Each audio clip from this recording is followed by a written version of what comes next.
2005년 6월 장마가 서울을 짓누르던 어느 흐린 저녁, 젖은 흙냄새가 골목을 채우고 희미한 가로등 불빛만이 흔들리던 신정동.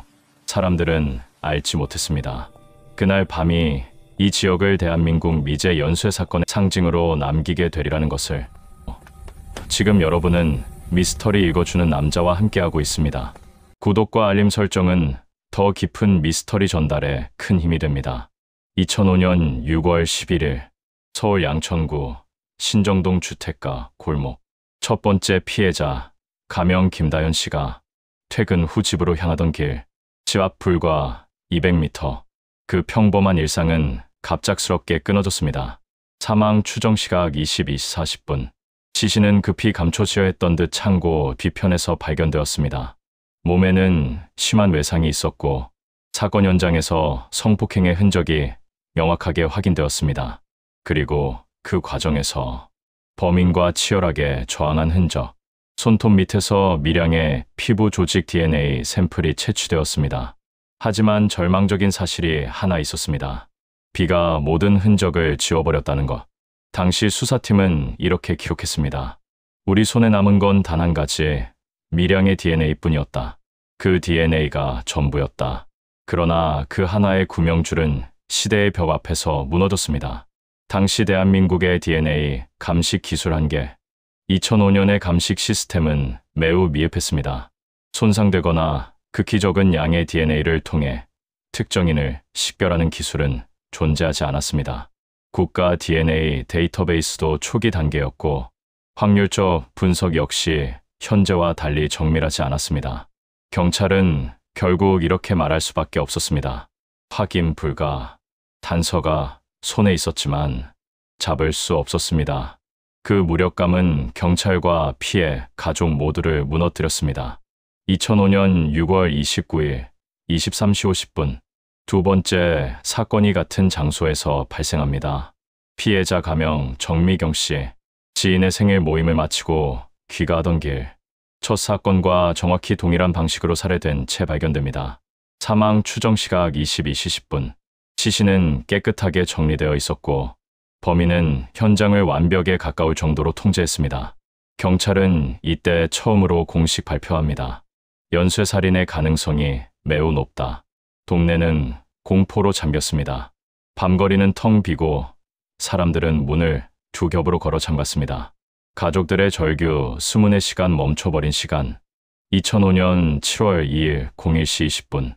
신정지구대 복도는 울음으로 가득했습니다.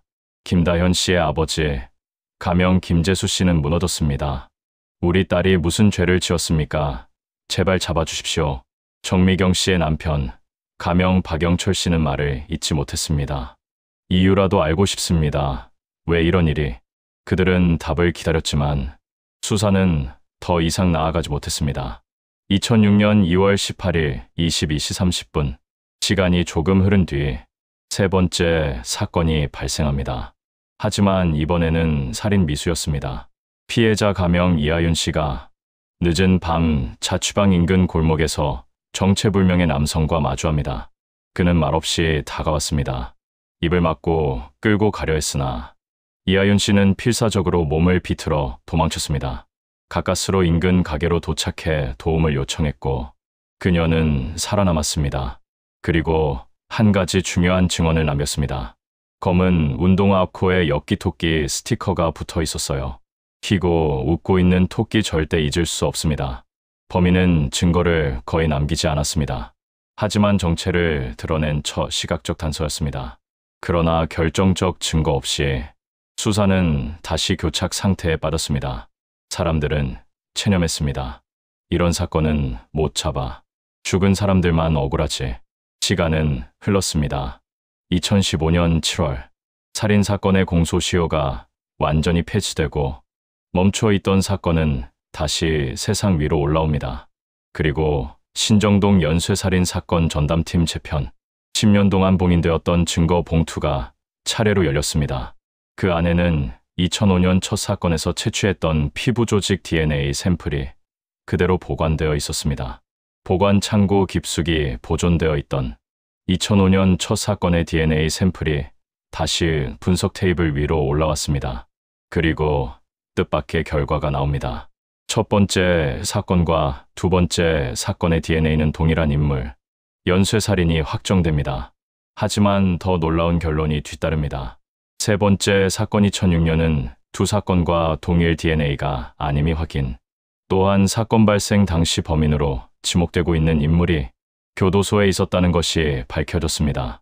즉, 세 번째 범행은 모방 혹은 우발적 별개 사건. 경찰은 말했습니다. 우리가 추적해야 할 진짜 범인은 첫 번째와 두 번째 사건의 동일 인물입니다. 그리고 수사관들 앞에 한 유력한 이름이 떠올랐습니다. 가명 박도현.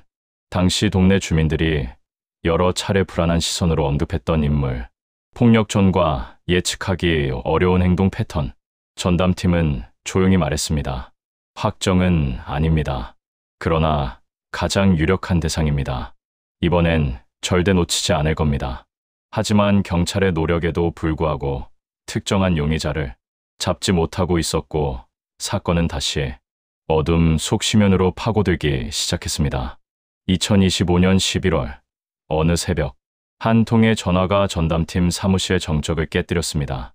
철제 책상 위에서 울리던 전화기의 진동은 오래된 서류 더미와 낡은 증거, 봉투 위로 퍼져나갔고 그 안에는 지난 20년 동안 묵직하게 가라앉아 있던 모든 감정이 뒤섞여 있었습니다.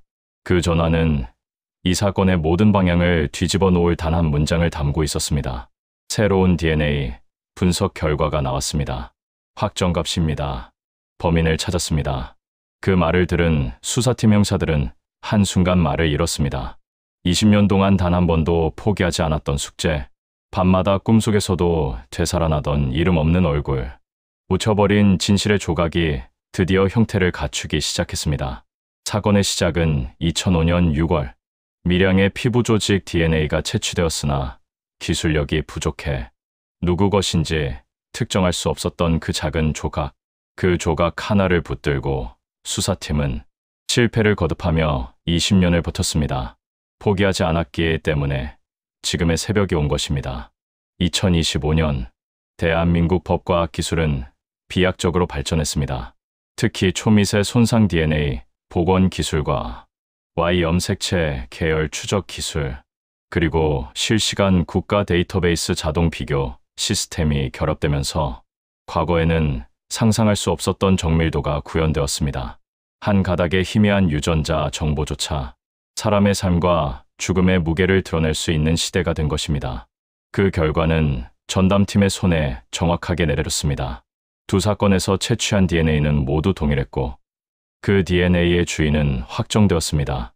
그 이름은 가명 박도현. 당시 수사선상에 올랐으나 명확한 증거 부족으로 제외되었던 남자.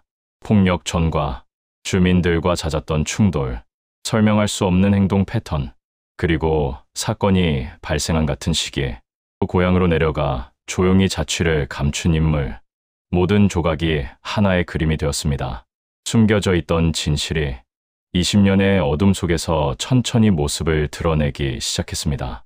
하지만 그 순간 수사팀 앞에 놓인 것은 충격적인 또 하나의 사실이었습니다. 박도현. 그는 이미 이 세상에 존재하지 않았습니다. 2018년 12월 4일 14시 20분 폐쇄적인 생활을 하던 지방의 한 노후 주택에서 지병 악화로 사망한 상태로 발견되었고 가족조차 장례를 조용히 치른 뒤 기록 속에서 완전히 사라진 사람이었습니다. 수사팀은 그 말을 들었을 때 허공을 잡는 듯한 침묵 속에 갇혔습니다. 누군가는 책상을 내리쳤고 누군가는 숨을 길게 삼켰습니다. 20년의 추적 끝에 도착한 진실 앞에서 그들은 승리도 안도도 아닌 막막한 허물을 느껴야 했습니다. 잡았다. 하지만 처벌할 수 없다. 분노, 허탈, 비통함. 그 감정들은 말로 설명할 수 없었습니다. 한 형사는 말했다고 합니다. 우리가 이걸 위해 20년을 버텼습니다. 하지만 이 결과가 기쁘지 않습니다. 또 다른 형사는 조용히 기록했습니다. 진실이 밝혀졌으니 그래도 이제 피해자 가족들은 이유를 알 수 있을 것입니다. 그것이 우리가 할 수 있는 마지막 정의입니다. 피해자의 가족들은 울기만 했습니다. 어떤 말도 위로가 될 수 없었습니다. 김다현 씨의 아버지는 법의학자에게 물었습니다. 그 DNA 정말 그 사람 것이 맞습니까? 정말 우리 아이를 죽인 사람이 맞습니까? 형사는 고개를 깊게 숙였습니다. 확정입니다. 정미경 씨의 남편은 홀로 빈 의자를 바라보며 중얼거렸습니다. 얼굴이라도 보고 싶었습니다. 왜 그랬는지 듣고 싶었습니다. 우리가 뭘 잘못했는지 알고 싶었습니다. 그 말을 들은 형사는 눈을 감았습니다. 죄송합니다. 그조차 할 수 없습니다. 복도에는 무겁고 길고 깊은 침묵만이 남았습니다. 20년 동안 시간을 붙잡은 채 살아온 가족들에게 누군가 대신 사죄할 수 있는 방법은 존재하지 않았습니다. 그러나 수사팀은 알고 있었습니다. 이 결과는 단순히 한 사람의 이름을 밝히는데 그치지 않았다는 것을. 20년 동안 절망 속에서도 단 한 번도 손을 놓지 않은 대한민국 경찰의 집념과 기술 발전의 결실이며 또 다른 피해자를 만들지 않겠다는 의지의 승리였습니다. 그들은 마지막 보고서를 작성했습니다. 시간 기록, 분석 과정, 기술적 근거, DNA 매칭 수치, 그리고 박도연의 사망 확인 기록까지 근거를 갖춘 모든 절차가 정리된 문서였습니다. 보고서 맨 아래에는 한 줄의 문장이 남았습니다. 우리는 끝까지 추적했습니다. 비록 처벌은 할 수 없었지만 진실은 더 이상 숨지 못했습니다. 그 문장은 20년 동안 이 사건에 매달린 사람 모두의 시간과 삶과 명예였습니다. 2025년 11월 12일 18시 20분 전담팀의 마지막 공식 브리핑이 열렸습니다. 브리핑룸에는 조용한 눈물과 박수가 동시에 존재했습니다. 기자는 물었습니다. 범인이 죽었는데 이 노력이 무슨 의미가 있습니까? 수사팀장은 단호히 대답했습니다. 우리는 진실을 밝혔습니다. 그것이 정의입니다. 미래가 과거보다 더 안전하도록 만드는 것이 우리의 역할입니다. 그 답 앞에서 더 이상 질문은 나오지 않았습니다. 그 방에는 할 말을 이미 다 한 사람들이 앉아 있었기 때문입니다. 어떤 사건은 시간이 흘러도 완전히 끝날 수 없습니다. 누군가에게는 절대 지워지지 않는 상처가 남습니다. 그러나 그럼에도 불구하고 누군가는 끝까지 어둠을 추적해야 합니다. 그것이 경찰이 선택한 길이었고 그들이 감당한 무게였습니다. 이 사건은 결국 누구도 처벌하지 못한 비극으로 남았습니다. 하지만 진실은 밝혀졌습니다. 그리고 더 이상 반복되지 않도록 어둠은 완전히 드러났습니다. 우리는 기억해야 합니다. 포기하지 않는 사람들이 세상을 바꾼다는 사실을, 기술이 진실을 따라잡는 순간이 반드시 온다는 것을, 그리고 누군가의 정의는 포기하지 않는 것에서 시작된다는 것을. 여기까지 신정동 연쇄살인 사건 20년의 기록이었습니다. 이 길고 깊은 여정을 끝까지 함께 해주셔서 고맙습니다. 그리고 지금 이 순간에도 누군가의 진실을 위해 밤을 지키는 모든 경찰들에게 진심 어린 박수를 보냅니다. 지금까지 미스터리 읽어주는 남자였습니다. 구독과 알림 설정은 더 깊은 미스터리 전달에 큰 힘이 됩니다.